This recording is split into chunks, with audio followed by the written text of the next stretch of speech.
Demonstrations against Kenya's controversial Finance Bill 2024, which seeks to tax many products including sanitary pads and diapers, added a new record in the history of Kenya.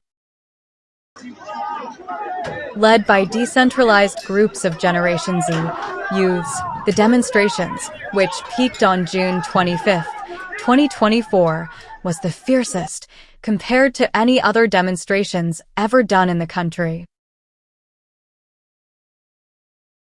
The Gen Z youths, who mobilized themselves through social media platforms, especially TikTok, Facebook, and Twitter, X, managed to breach the country's parliament, something that has never happened in the history of the East African country.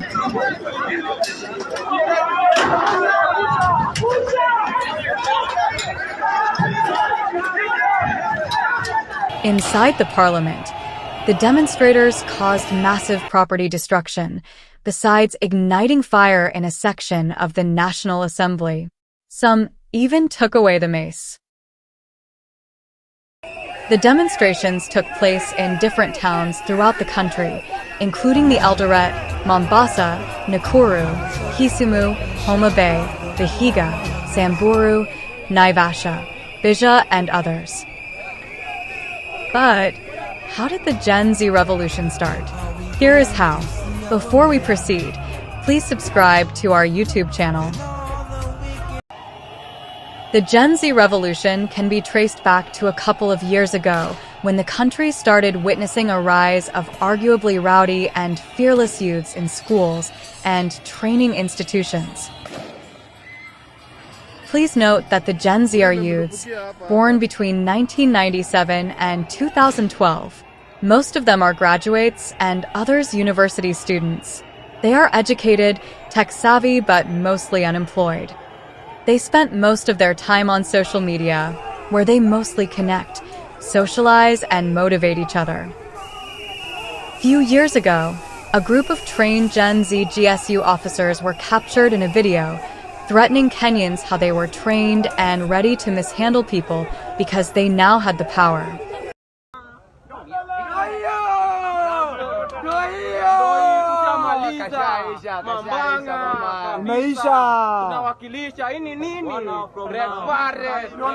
Tunakuja nje. Kati nini? Hawa ni wale wazii.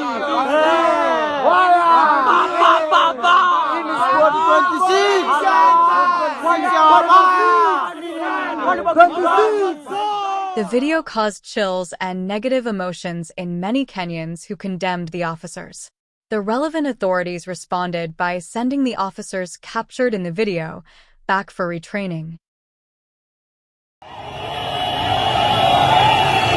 In 2018, few years before the GSU incident, a group of high school students captured themselves in a video while in school, verbally abusing the then Education and National Security Ministers, Amina and Matangi, respectively.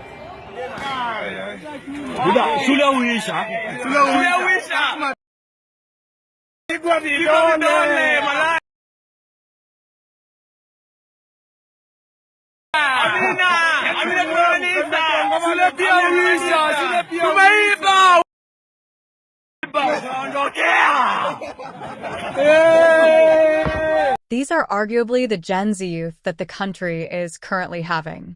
And these were signals that pointed towards the kind of youths the country was raising.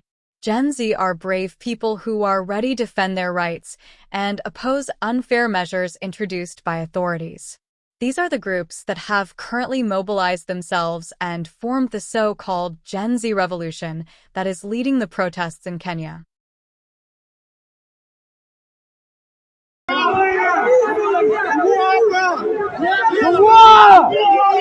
The Gen Z's efforts and calls to reject Finance Bill 2024 bore fruits as Kenya's president, William Ruto, bowed down to their pressure.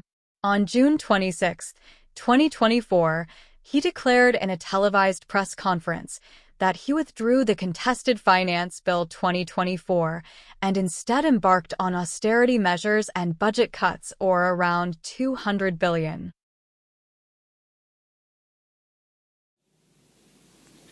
And following the passage of the bill, the country witnessed widespread expression of dissatisfaction with the bill as passed.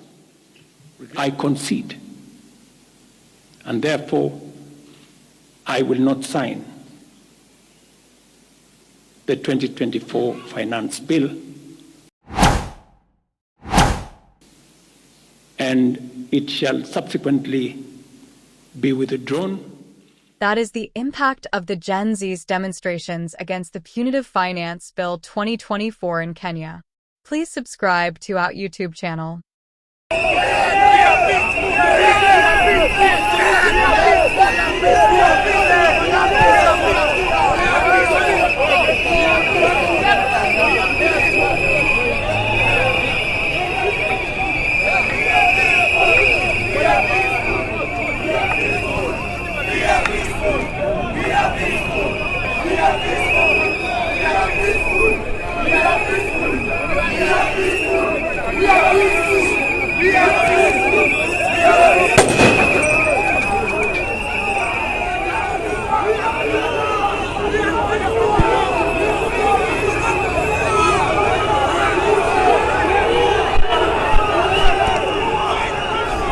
So guys,